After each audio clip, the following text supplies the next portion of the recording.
I think, if he'd have just sat normally like the men royals do when they're in a car, it wouldn't have been so dramatic. But that picture is really just absolutely fantastic picture. I think he'll win an award with it. It's a great picture. Across the Atlantic, it's renewed calls from lawmakers and survivors of Jeffrey Epstein to demand accountability for those linked to the late convicted sex offender. The obvious place to think about is how this news has gone down in the United States. This is what President Trump had to say. Well, I'm the expert in a way because I've been totally exonerated. That's very nice. I can actually speak about it very nicely. I think it's a shame. I think it's very sad. I think it's so bad for the royal family. It's a very, very sad. To me, it's a very sad thing. When I see that, it's a very sad thing to see it and to see what's going on with his brother, who's obviously coming to our country very soon, and he's a fantastic man, the king. So I think it's a very sad thing. Well, Tom Rivers is the former ABC News correspondent. Welcome to the show, Tom.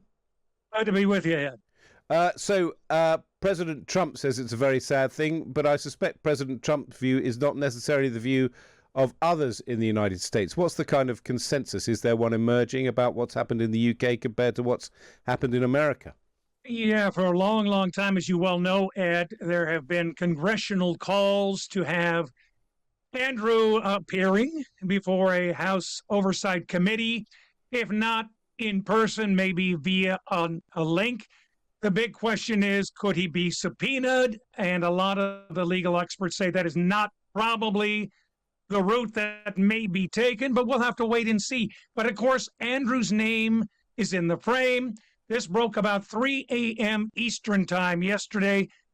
And that's ample time for the morning shows in America to gear up. And this was a huge, huge story, as you well know, for them. Good Morning America, my former network, Today's Show on NBC, CBS as well, covered it like a blanket. So they're going to be covering this again, even closer as we get closer to the trip in April for the king coming to meet with President Trump. And of course, as I said, one of a number, hundreds of names that are in the frame, potentially in the Epstein file. Will Andrew say anything? Will he talk? Will he sing? We don't know. But there's others that they would like to get in Congress and check out as well. So, this story has legs and legs to run. Keep watching it very closely.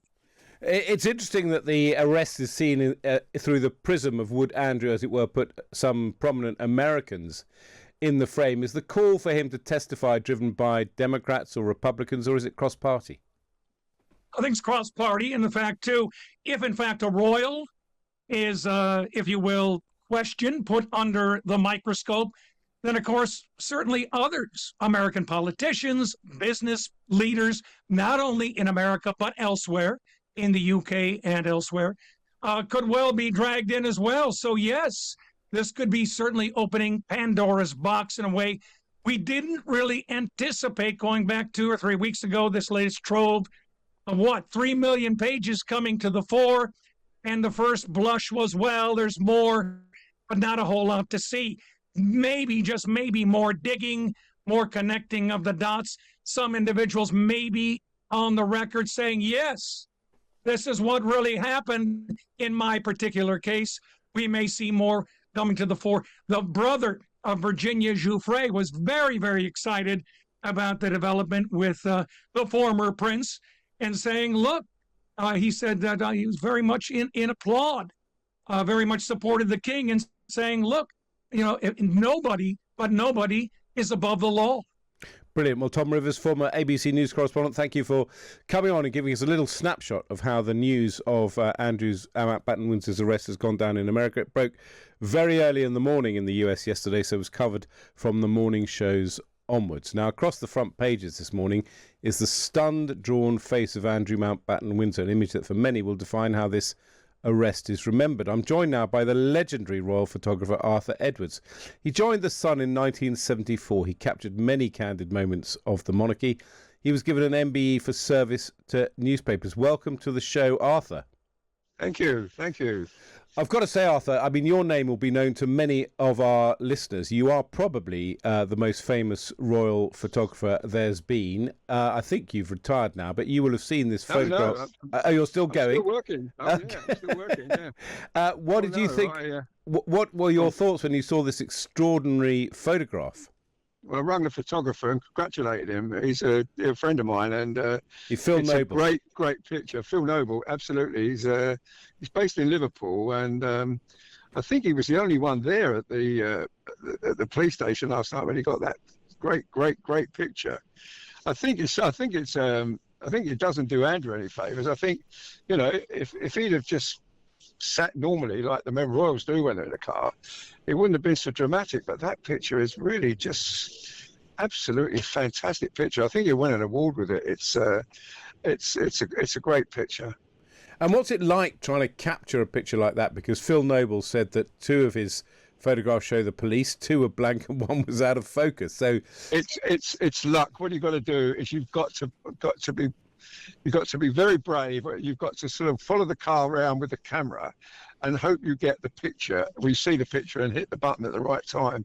It's a car shot. We call it a car shot. It's the hardest one of all to do, in my view, because it's 50% luck and 50% skill, because, as you say, you could get the back of the head or the nose or door frame of the car cutting in front of the face. It's so difficult. He did a brilliant job, and the great thing is that he was the only one there. He obviously knew where to go, which was even more important. Yes, that's part of the art, being in the right place and the right time. The other interesting thing is that the royals are almost as skilled as you, Arthur, in terms of knowing how to pose for a photograph. And as you indicate there, I think Andrew didn't want to be photographed, so he reclined his seat, which made it look even worse. Why did he make such a basic error, do you think? He's a member of the royal family. He's still a member of the royal family. All right, he's been sort of shunned aside because of what he's been up to, but you still don't behave like that. He said it, as he said in an interview.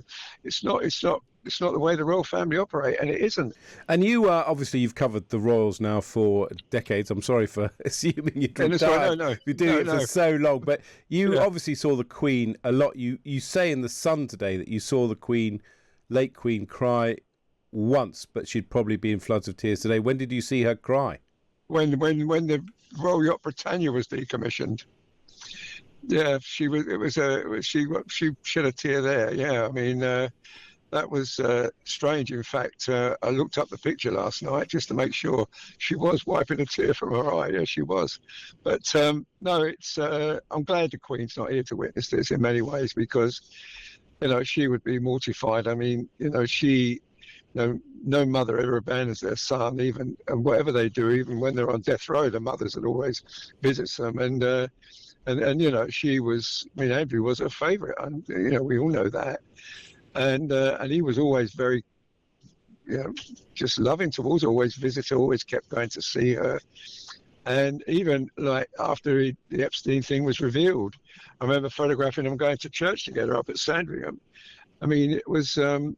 I'm glad she's not here. And the Duke, I reckon there'll be a few 4-letter words flying from the Duke with people around at the moment.